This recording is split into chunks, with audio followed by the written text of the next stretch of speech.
Well, good evening, and welcome to the Vitamin D3 K2 webinar, The Partners in Calcium Metabolism. This is Paul Malcolmus, the CEO and President of Howie Acres, and it's sure a privilege to have you with us this evening for this webinar. We have an exciting time. Dr. Donaldson has done a significant amount of research, and we're excited to be able to share this information with you and the research that he has put together and developed through this webinar. But just a couple of housekeeping things before we begin. We're giving away 3 one-year supplies of one of our supplements, the vitamin D3 K2, to one of the participants this evening, and so we'll be announcing that at the end of the seminar, right before Dr. Donaldson does his question and answer. So that'll be a good time. We want to make sure that we bring that in for you. And as we talk about Dr. Donaldson, he's done a significant amount of research. He started out with a PhD in chemical engineering from Cornell University, and he turned from pharmaceutical industry to natural health, and he realized that it was really not the pharmaceuticals that would heal people, but their own bodies. And so if people really knew the simple yet profound power of dietary changes, many more would choose to change their diet and live free of disease. For almost 18 years now, Dr. Donaldson has been the research director for Howie Acres. He's conducted studies on the results of the Howie diet as well as other health impacting things. He was the first scientist to actually do research and study on B12 on a vegetarian vegan diet, and he's done many research studies since then. He helped formulate the products for the Howie diet, and he's also been published many times. He's had 7 papers that have been peer-reviewed, published, and the latest one's been on vitamin K, the missing link to prostate health. So it's real exciting to have Dr. Donaldson with us this evening, and we know that he'll really bless you with the information that he shares. So, welcome, Dr. Donaldson. All right. Thank you, Paul. Thank you very much, and good evening to everyone here.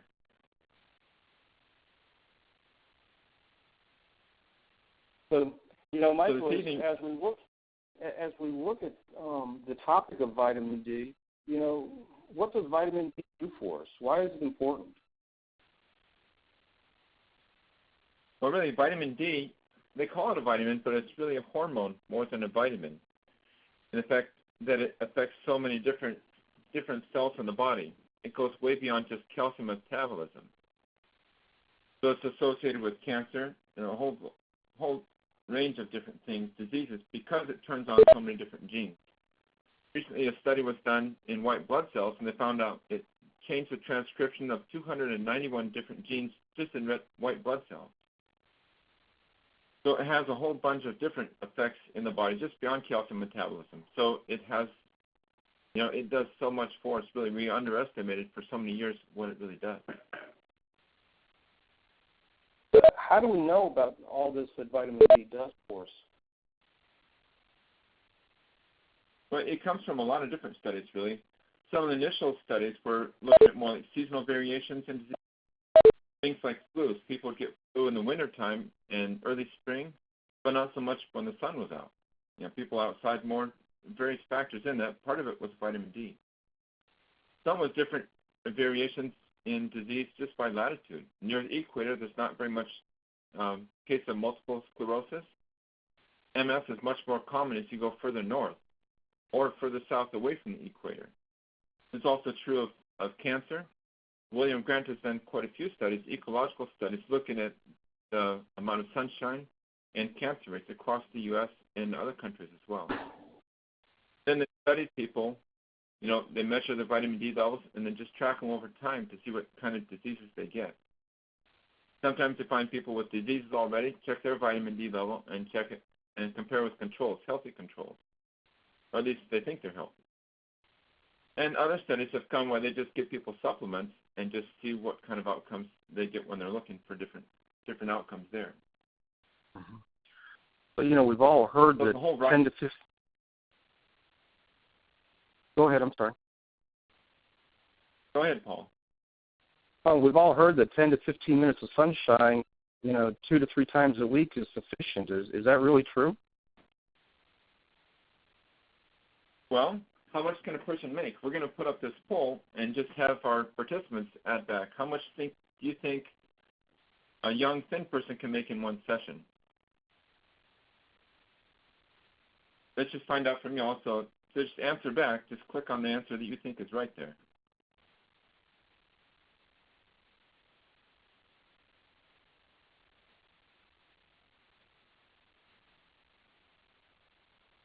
So as we get the polls in, Paul, I'll just let you close them there, and we'll just go on from there. Yep, that sounds good. But it's really interesting how the thought process vary from 500 to.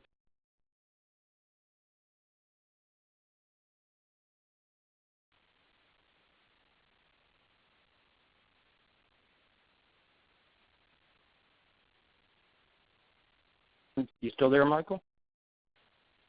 I'm still here, yeah. Okay.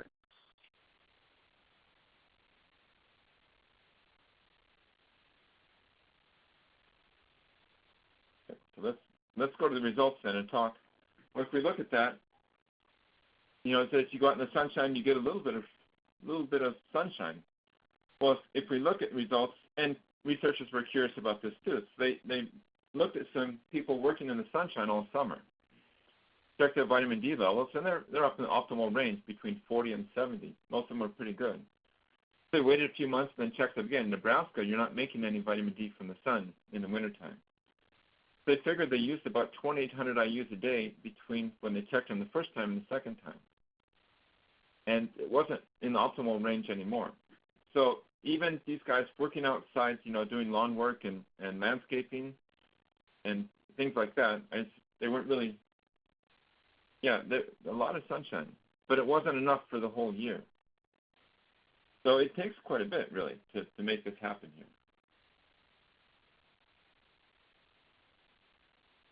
Well, a lot of that really depends on how much skin is exposed to the sun as well. Isn't that correct? It does depend, and it depends on how old you are. If you're older, you don't make vitamin D as efficiently. Or if you're heavier, your fat cells will actually sequester the vitamin D and not let it get into circulation. Those two factors as well, and it depends on how much skin you have exposed too. Mm-hmm. So we have another question for you here too. And that question really is, how much vitamin D does a person really need? So I'll let people figure that one out, see what we know about vitamin D here. So go ahead and fill out your poll there too.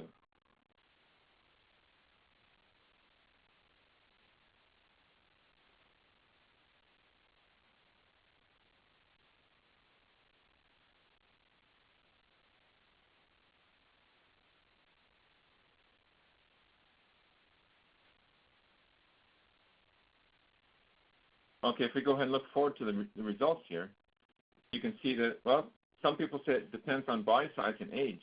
Quite a bit of you said, that was the major response there, right? And some say between 4,000 and 6,000.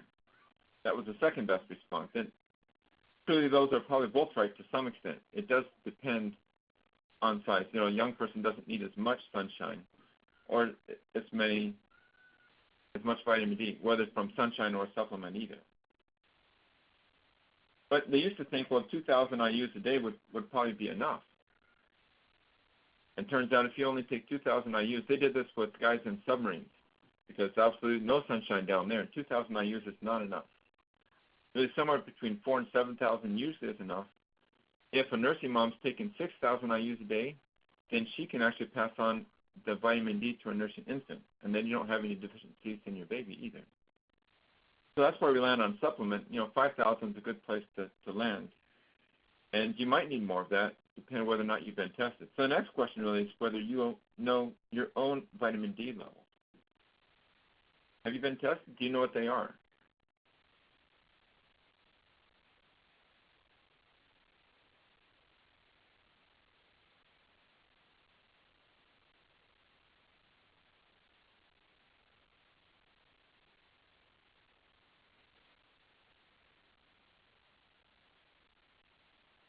All right, if we look at the results here, well, some of you know the results, about a third of you.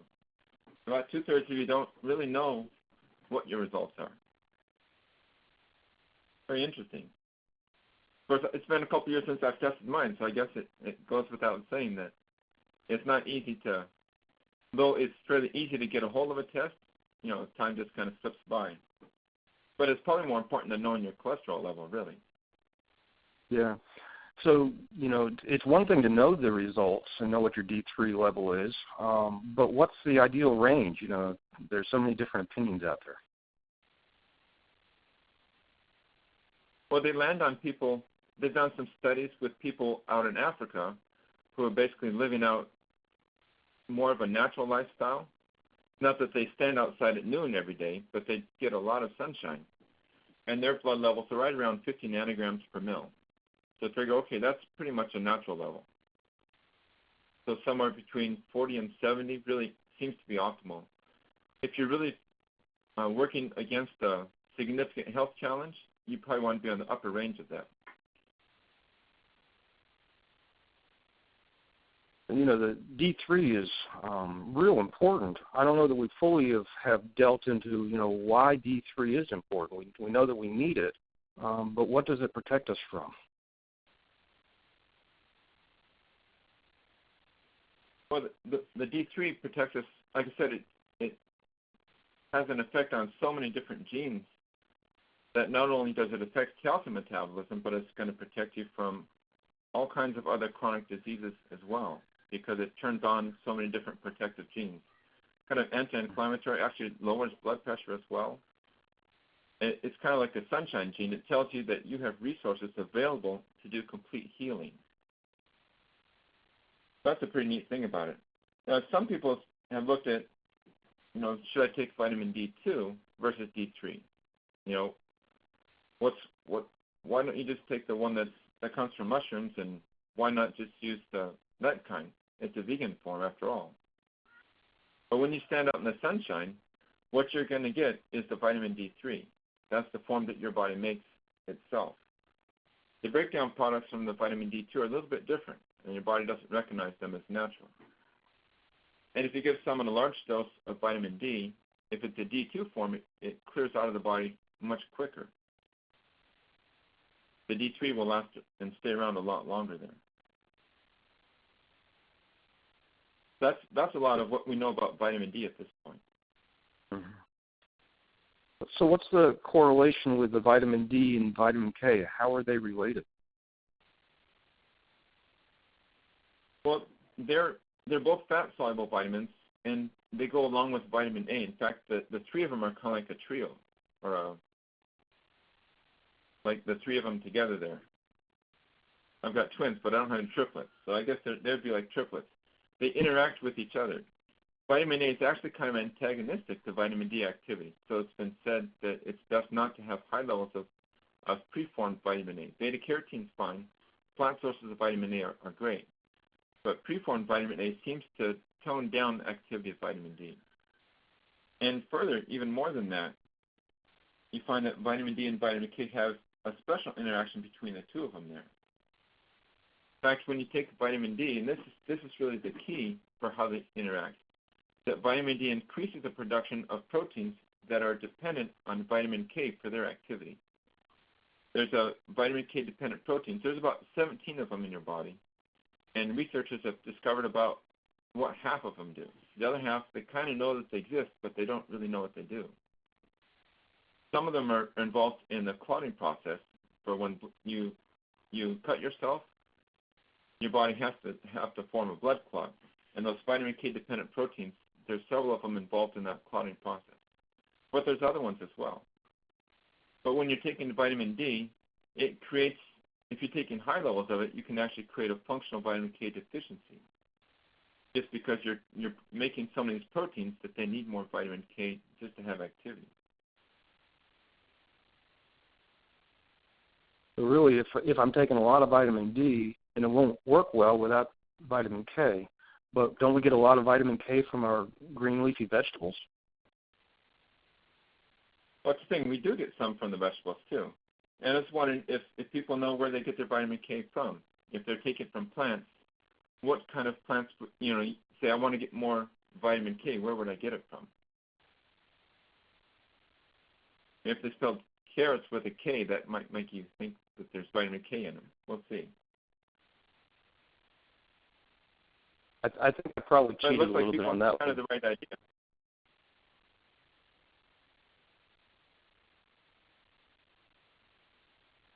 Go ahead, Michael. All right, so if we look at that, we can see that there's, most of you think that there's vitamin D in the leafy greens there, which that really is the principal source in plants, except for a couple of exceptions there. The leafy greens are really the most common source of vitamin K in plants, and that's the phytoquinone. If you look at these structures here, let's see if I'll get a pointer up here, and you can see the structure here. They all have this part that's the same around the front of the different things. This is a K1. The MK4, that's a vitamin K2 form, and the MK7, that's also a vitamin K2 form. The 4 and the 7 refer to the chain length on the side of it here. There's 4 there, 4 repeating sections. There's 7 here. Now the 7, there's also MK8, 9, and 10. Those are all made by bacteria. And those have a very long chain. Those will stay in the bloodstream for a long time because of that long chain that they have on them. MK4, that's a kind of vitamin K2 that's often found in animals. That's the kind that you have in your brain, in your nervous system, in the walls of your veins and arteries, in your soft tissues, in your muscles. That's the form that you mostly have in your body. In the liver, you have a fair bit of the phytoquinone, the vitamin K1, and that's a form that's used a lot for the clotting mechanism. That's used a lot for there. Kale, actually, you're wondering where the leafy greens come in. Kale has about 800 micrograms of K1 per 100 grams. Spinach has about half of that, about at 400 micrograms.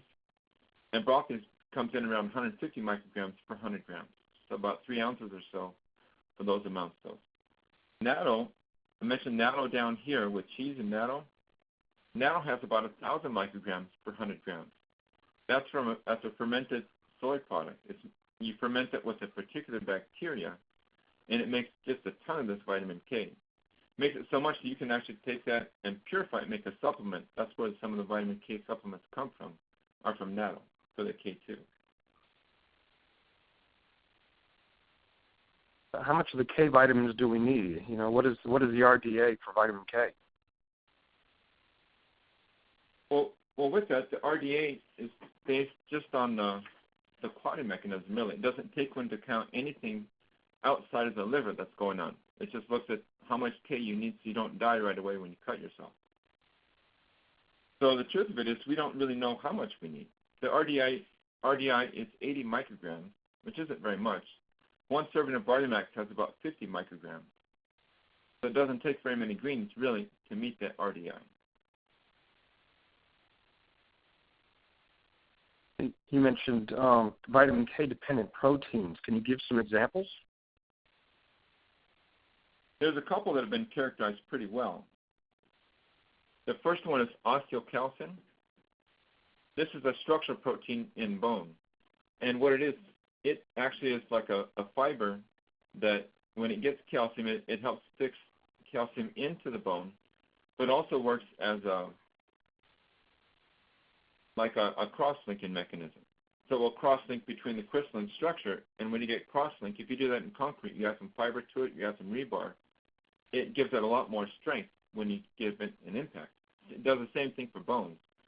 So if you strike a bone hard, instead of breaking and fracturing like a piece of ceramic, it just kind of gives and bruises, but it doesn't break. That's really neat because that, God designed it there not just to be a crystalline structure, but to have the ability to avoid impacts and breaking when it's hurt that way, just by being struck with it. That's one example is osteocalcin. Another example is the matrix GLA. That also has the gamma carboxylation site that's needed, and it has the opposite effect of osteocalcin. It's found in the walls of veins and arteries, some in cartilage as well. And when it is activated, it will prevent the improper deposition of calcium. So instead of binding calcium into the veins and arteries, it keeps it from going in there. They figured this out partly by having some mice, and they they modified them so that that gene wasn't expressed. And they were born normally. About 2 weeks later, these mice died. And they had just horrible calcifications in the aortic arteries. And all through their veins and arteries, you saw a lot of calcification from lack of this protein. This protein really does need vitamin K to be activated and to really to do its job here.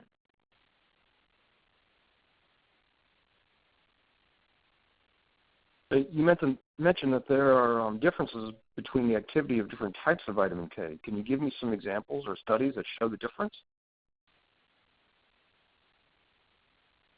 Yeah, one example, there's several studies, and this is why K2 really has been promoted so much, is because it has been shown to have greater activity for some of these activities and benefits outside of the liver. So in this study here, they did a cross-sectional study of some postmenopausal women, about 500 of them. They looked at vitamin K1 and K2 intakes from the diet, and then they checked the levels of coronary artery calcification. And they found about 62% of the women did have these calcifications, and it was the higher intake of K2 that protected them, more than the K1. So in another study, they gave a supplement, a vitamin K2 supplement in the form of MK7, and they gave it 3 different doses to see what would happen if it would activate MGP, this matrix GLA protein I was telling you about. And they found if they gave them more, it activated some, and so on. The amount of activated MGP increased with increasing dose here, down to about 46% on average here. And one other thing they did here was they looked at the baseline. They looked at the intake that people have K1 just at the baseline. And see, here's a scatter all through here. Kind of looks like a shotgun pattern all through here. They look at intakes here somewhere between 50 and 200 micrograms. There's really no correlation, just looks like a straight line across.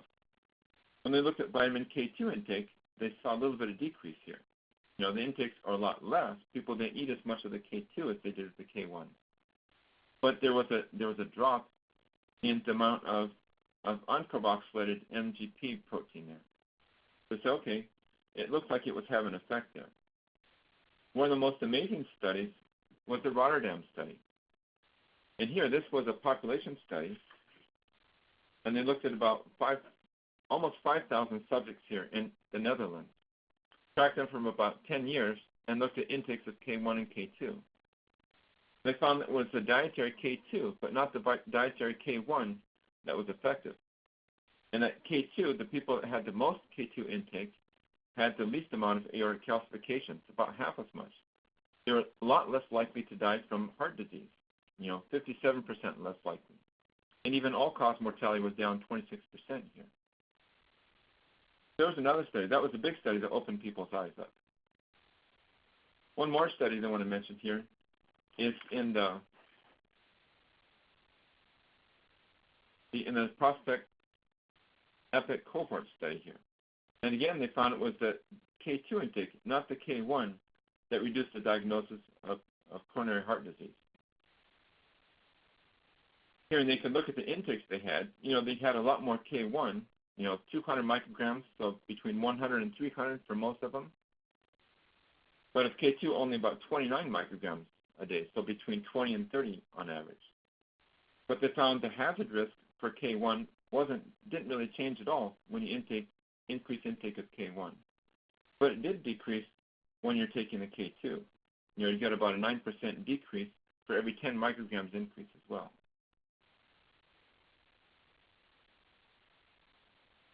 Now, if we look at bone studies, it's been used for a lot more than just heart disease and things like that. The Japanese have been doing this for quite a while. They've been doing work with vitamin K2 in the MK form, giving them quite a bit, 45 milligrams a day, which seems like quite a lot. And it had significant reduced risk of fractures, only about 20% as much for hip fractures there. Now, some people thought, well, that's just older Japanese, probably didn't get enough calcium, didn't have a very good diet. And so looked at these people and said, well, okay, they were trying them at the same dose of MK4, and they found that they had good results too. And I'll show you a couple of graphs here. Bone mass density in the femoral neck didn't change that much, but the bone mineral content, which is more of a 3D look at it, changed, especially at the lumbar spine here. The thing to look at really is the index for compression and bending and for impact here. Whereas the people taking the vitamin K maintained that, the people taking the placebo lost strength. So found that that did work very well for them. So this vitamin K and MK4 works, but that is really in high dosage. Are there any studies showing results at levels that people usually eat? There are a few studies. There's not as many, but there was a study done in Europe, and they gave them 180 micrograms of vitamin K2. That's something you might be able to get from natto, a lot easier to get from a supplement. And they did a 3-year study with them. I'll show you the graph from here as well. The carboxylated form of the osteocalcin increased quite a bit on the placebo, whereas it didn't change there. Under carboxylated form, decreased. At 1 year, there's not much difference in the bone mineral density and the bone mineral content at the femoral neck. That's a site on the hip. 2 and 3 years, you saw the difference. That's why 1 year is not enough, really, for a study like that. And again, at the impact, scores for strength, for compression, and impact strength index, those both increased as well. Those were maintained while they fell for the people that weren't taking the vitamin K. There's another study as well, and they did this with elderly women. They gave them a low-dose MK4 form. Instead of the MK7, that worked. Just 1,500 micrograms, or 1.5 milligrams. That's a lot less than 45 milligrams. And they found that ratio of osteocalcin, the under-carboxylated form, and the activated form was improved at 2 and 4 weeks. It's just a short study. But when they looked at them at 12 months, they found that the MK4, just at that low dose, stabilized their bone mineral density. So that was a good study. There's also a dose escalation study done in Japan where they start them at 0, 300, 600, every dose for a week. And they looked at that same osteocalcin ratio for carboxylated form, the activated form, and the uncarboxylated form. They found just over 600 micrograms a day is all you needed to improve that ratio. That means over a long term that you're going to have better bone health, just taking even 600 micrograms a day. And that's something that would be hard to get in a dietary form, but in a supplement that would be very easy to reach that amount there. So we have a question for you all here. How do you plan on getting your vitamin K?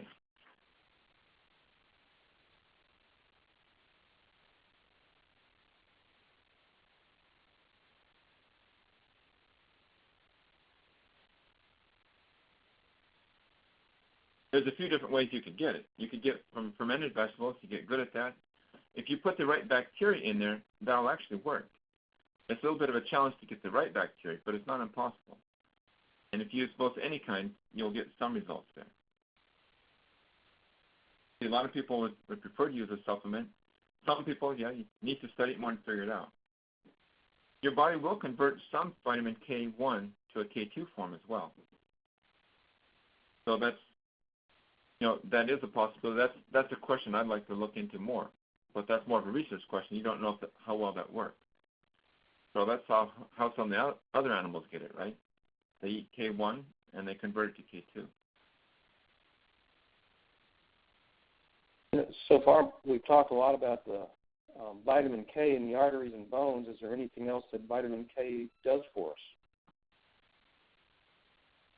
It has been studied for, more serendipitously. They were looking for things related to bones and artery disease, and they found, lo and behold, it helps with things like cancer as well.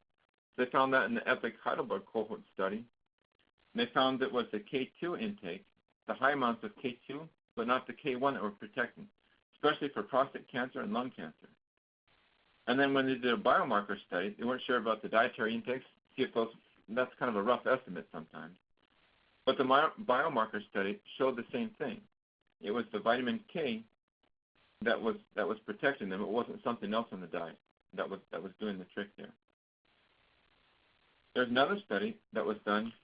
Some women that had cirrhosis of the liver from, they had viral cirrhosis like hepatitis C. Took 40 women, and 19 of them took the supplement as MK4, and then 21 of them took a placebo. Followed them for several years. If you look at the vitamin K2 group, 2 people came down with liver cancer in that group. In the other group, in the control group, 9 people ended up giving liver cancer over that period of 7 years. So it seemed to have a pretty strong effect there as well. Also, as mentioned in the beginning, I have a hypothesis that's been published here that it was a lack of K2 that causes degeneration of venous valves. And it affects the arterial valves as well, but I think it probably degrades the venous valves as well. And so the heart has a hard time pumping blood back, so it gives rise to varicose veins, spider veins, and a condition called varicocele. And what happens, instead of the blood coming out of the scrotum up to the kidneys and then back to the heart, it ends up going past the prostate gland and exposes the prostate gland to very high levels of testosterone, much higher than systemic levels. Systemic levels would be very low, but near the prostate could be 100-fold higher. That high level of testosterone near the prostate causes the hyperplasia and eventually leads to prostate cancer. So that's another thing I've put out there. We'll see how far that goes as a hypothesis. But there may be a real effect there as well, which means that prostate health is more related to vitamin K and overall cardiovascular health than it is to hormones exactly. So I have one more poll for you. If you're looking at this, what kinds of benefits are you looking for? You just fill that in if it's bone health, cardiovascular health, or you're more worried about cancer things, or maybe you don't have any issues at all. So if you just want to fill that in there and look at the results as you're going in there.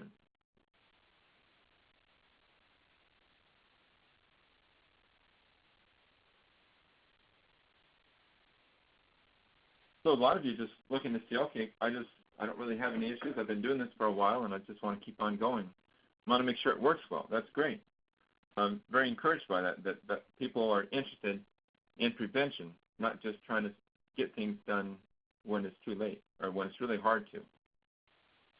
If we want to summarize things up here, let's see that vitamin D3 and K2 have synergistic results, right? And we didn't talk about the absorption of calcium as much here, but D3 does increase the absorption of calcium. But if you get all this calcium, you need someone to tell it where to go, and vitamin K2 helps that. Osteocalcin in the bone will say, put it here. Vitamin K will activate it. You'll get it into the bones. The matrix GLA protein will tell the calcium, don't come into the veins and arteries, go to the bones. So the D3 will increase your need for vitamin K3 or K2. Here, so you can see that they work together. And what they found to this point is the vitamin K2 is more effective for all these effects outside of the liver. Vitamin K1 works very well for in the liver, but K2 seems to make a better effect outside the liver. We just take a minute here and talk about the supplement that we have here. We have it on special now. The D3K2, it comes with 5,000 IUs of vitamin D3. That's a good amount. You can test from there and see if you need more or less. But that's probably a good level for a lot of people. It has 4,000 micrograms of the K2 as the MK4 form. That's the form that runs around inside of you. It's cleared pretty quickly from the blood, so it's a fast-acting form of vitamin K2. MK7, 100 micrograms of that. What's unique about this supplement is that it's an oil-filled capsule. That's going to improve the bioavailability of the fat-soluble nutrients. It also makes it more shelf-stable as well. That's a benefit from having that. We haven't had that. This is the first product we've been able to put in this form. So we're pretty excited about that. Well, that's really, really great information. Dr. Donaldson, we appreciate you taking the time to put this together and to share it. Before we open it up to some questions, and we've had some great questions that we'll share, we want to go ahead and announce this evening's winners. And so we have Harriet Dolan, Doughlin, Raymond Deckert, and Brenda Hanson. those are our 3 winners this evening, and we sure appreciate everyone being online. And with that, we'll go ahead and swing around to the questions. And we had a question from Rebecca. How do we test our D levels?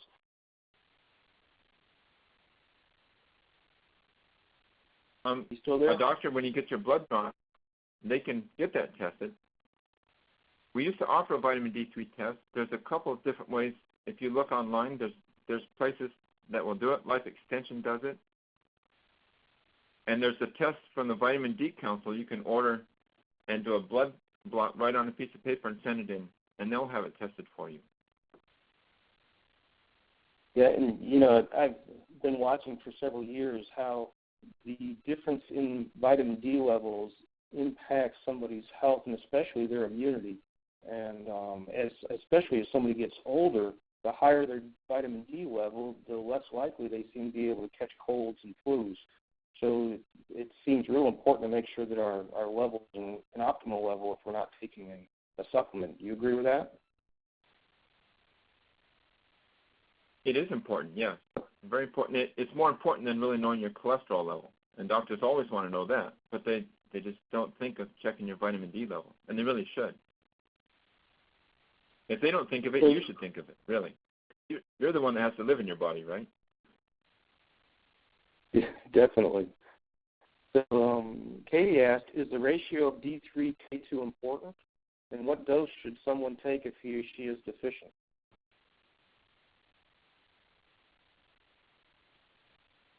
Well, you need some vitamin K as you take more vitamin D.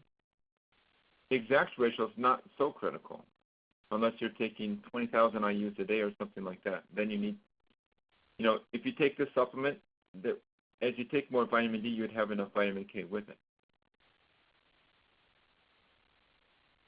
Now, I've heard if you're taking K2 with your D3, there's no chance of having toxic or taking too much of D3. Is that accurate? What happens when you take a lot of vitamin D is you get symptoms that look a lot like vitamin K deficiency. If you take vitamin K, those symptoms really are going to go away. So yeah, so what you're going to find is that the vitamin K will protect you from overdose of vitamin D. And the overdose of vitamin D isn't necessarily because of the D3 being too much. It's because you don't have enough K2 to go along with the D3. That's it. That's it right there. David asked if there are tests for K2 that somebody can take. Right now, it's more at a research level when they're looking at levels of osteocalcin, whether it's under-carboxylated or completely carboxylated. But that's not a standard test you can really order at this point. Mm-hmm. Not that I'm aware of. We've had a couple of attendees question about cardiologists and not wanting people to have vitamin K. Because it messes with the blood thinners. Any thoughts around that? One thing you should do, because things like Coumadin, really, they're going to have an anti-vitamin K effect, and they're really bad for your bones. Basically, you should encourage, if it's you should try to get your doctor to have you take a blood thinner that doesn't have any anti-vitamin K activity. Heparin is one of those. You'd really want to switch, if you can, switch blood thinners. The other thing that helps is if you stabilize the amount of vitamin K that you're taking on a daily basis. So if you're taking some of the MK7 form, 100 micrograms a day, that will tend to stabilize that activity there. And actually the test that they're measuring for vitamin K clotting activity, that will stabilize that activity quite well.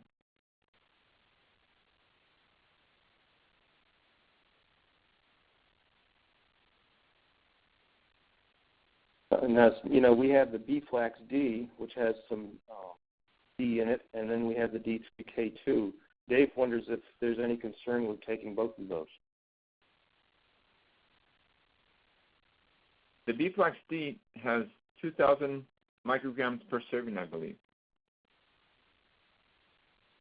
So yeah, you get some from there, but that's not an optimal amount. That's the amount to keep you going, basically. But like we mentioned previously, just taking 2,000 IUs a day, in the summertime that'd probably be okay. In the wintertime, that's not going to keep your levels up to where you really need them to be. So it's quite likely to be okay to take both of them at the same time. It's actually quite hard to overdose on vitamin D, especially if you're taking vitamin K. There actually has been, for several years, there has been some vitamin K, you're probably not aware of it, but there's been vitamin K in the B-Flax D, I think since we formulated it. There's been a small amount of the MK7 form in there. Mm-hmm. Yep, sure has been. And I think you addressed this before, but can K2 be taken when taking nattokinase?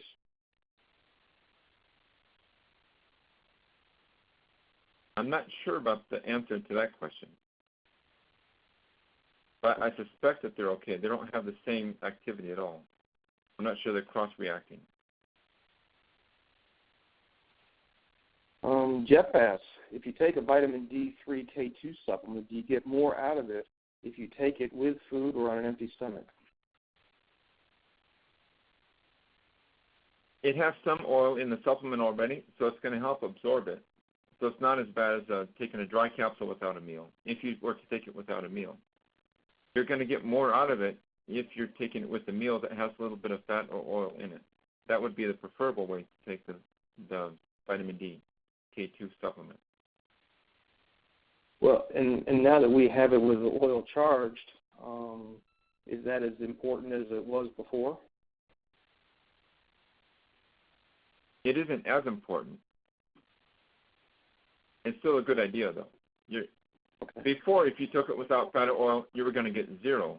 Now you're going to get quite a bit of it because it's already dissolved in oil. Mm-hmm. Rebecca asked, what are the symptoms of vitamin K deficiency?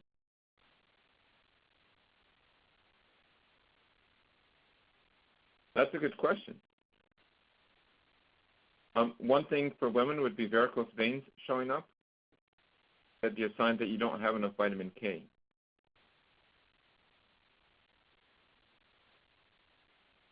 I think that's the one I can come up with. Some of these people didn't know that they're low in vitamin K, really. It's something they had to measure. If you've had a fracture, a bone fracture already, that's a sign that you need more vitamin K as well.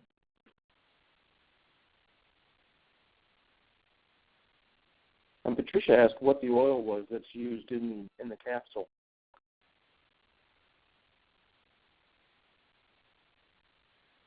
I think it's a medium-chain triglyceride oil.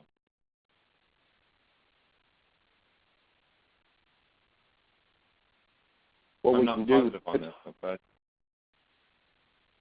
yeah, Patricia, we can follow up with that and send an email on that if that's important for you. So we'll try to get that for you.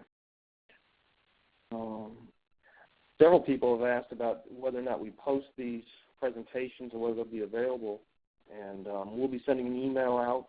The webinar has been recorded, and the entire presentation will be available on myagediet.com. And as soon as we get it loaded and posted, we'll send an email out letting you know what the location of that is. And I don't know that I see any other email or any other questions. Anything else that we haven't answered that somebody has before we say goodnight?